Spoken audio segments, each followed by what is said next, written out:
or not at this point? So we have information about the brand used. We have information about whether or not the individual was using cannabis.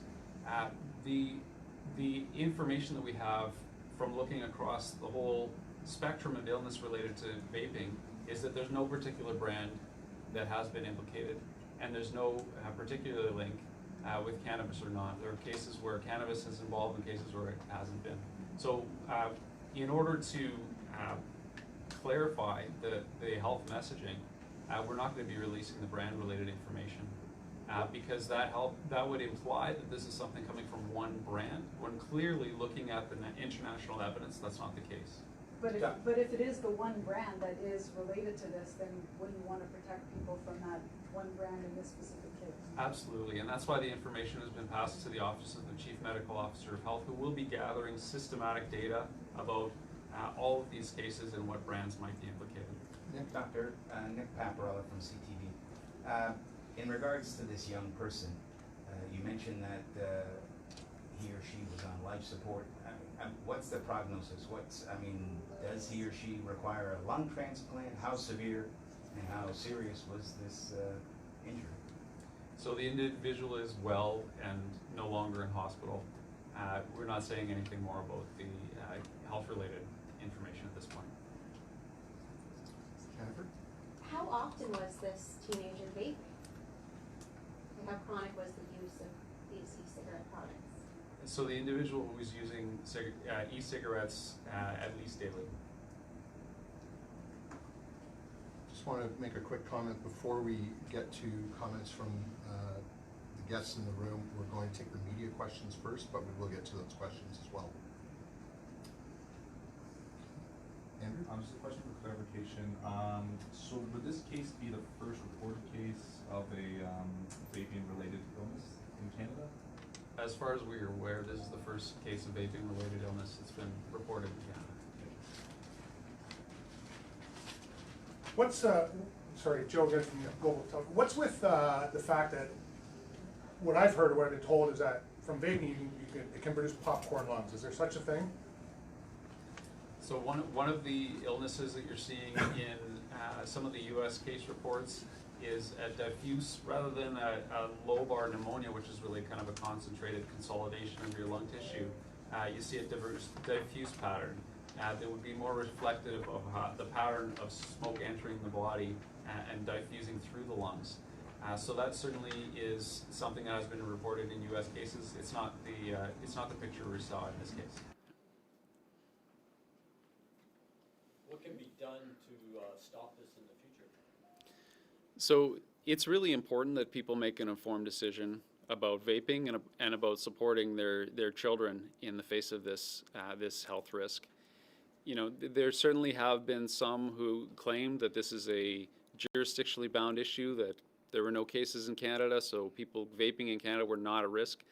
That is not the case. It's important that people understand vaping does create health risks here in Canada as well. Simran? Hi, I'm Simran from Mexican News. Do you suggest banning vape? So the question is about banning vaping. As you may know, the country of India did announce such a ban recently. This is not, I mean, you can't make provincial or national policy based on one case. So I wouldn't say that this is the case that tips us in the direction of banning vaping. I think it's really important to gather information systematically and to make a policy decision at the appropriate level when more information is available.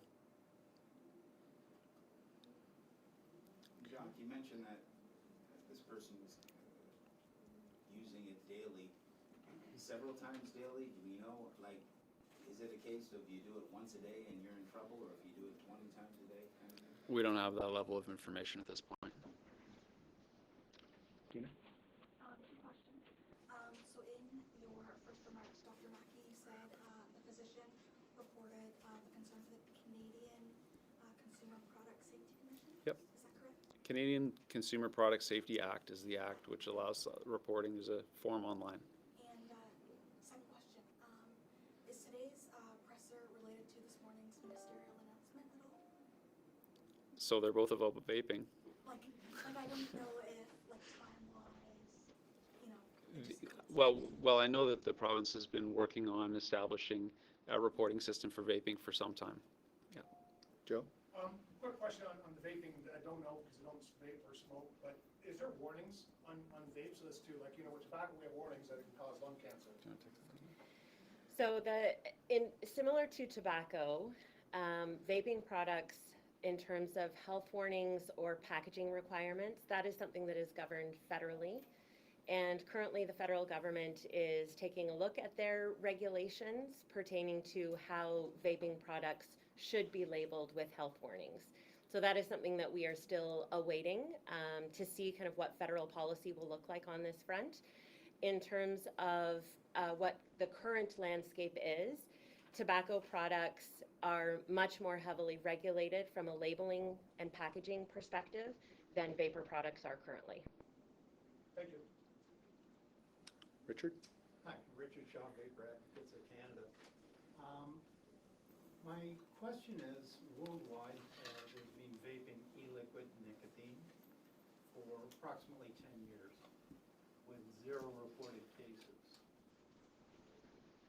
Recently, 2 months actually, we started to see a large number of illnesses reported, typically 18 to 22 years old. And the indicators are they're THC cartridges. We use the term vaping, and you've used the term e-cigarettes when it comes to these cartridges. I think they're two different things entirely. Okay, there are no reported cases that I'm aware of straight e-liquid nicotine lung issues or fatalities. I'm talking worldwide, 10 years. So I'm wondering why or how we get that terminology that's being used, because it's confusing for consumers. The last thing they want to do is get scared to go back to smoking, which we all know kills 1 in 2. So we have 0 deaths over years, 1 in 2 die from smoking, and that's where the people are going now, back to smoking, because they're scared based on what they're hearing. So I'm wondering if you could respond to that. Yeah, so if you don't ask people, you won't get any reports of illness. And so, certainly in Canada and in other countries, there has been no system of reporting for this sort of illness. So it's no surprise that reports haven't come forward. That's why I think it's really important to credit the physician and his team in London that went above and beyond through the Consumer Safety Act in order to report what happened here, because they didn't have any other mechanism to go forward with this information. And again, that's why the move in Ontario to gather more systematic information today is a really important move, because it will be able to answer those sorts of questions in much more detail. I think it's interesting that people might want to cast the blame on THC here. THC is something that has been used for hundreds of years, and some would claim there are no reported cases of illness related to THC, which again may be technically true, but inaccurately represents the risk that THC and any product that is smoked causes in terms of lung health. One follow-up on that, please. Is quite correct. THC has been used for many years with minimal reports of issues. Maybe the opposite, in fact. But just recently, they've been taking the cannabis plant, extracting the THC into shatter form, and then using a solvent to liquidize it so you can vape it. This makes a very convenient way to consume your THC. You're not burning it, you're not rolling a joint, you've got a little cartridge. So this is a very new thing that we're seeing.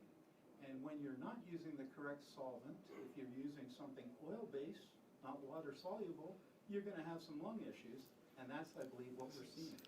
So the reality is that THC has been vaped for as long as vaping has been vaped. Several years ago, we were hearing reports of THC being vaped here in London, and we know that London was not the first place that was tried. So I don't think the comparison is really exactly as clear Liquid as form, you've stated. liquid form. Liquid form, That's yeah. not been done for years. Just got a question from CBC. Shayna? Melanie, actually, Oh, should, sorry, Melanie. Health Canada be doing more to protect young people from vaping? So again, this is one case. I don't think it's appropriate to totally change public policy. We are seeing vaping rates exploding in young people. It is leading to use of other tobacco products in youth. It's concerning. And so, we know that the federal government is looking at their policies. They have done some consultation. Our organization has been part of that. And clearly, there are further steps that need to be taken to address this in young people. Banning flavors, would that help keep young people away? So we know that flavored e-juice and flavored tobacco in the past are attractive to young people. That's something that should be looked at from a policy perspective. Okay, we'll take Taylor. I know you've been waiting. Okay, hi, Taylor Button from Vapor Advocates in Canada. I kind of a two-parter, one to follow up with what Richard said. The main cause of the issues that are being presented in the media from what we've seen has been vitamin E compound. And I understand that the government is currently working on a system to report vape-related illnesses.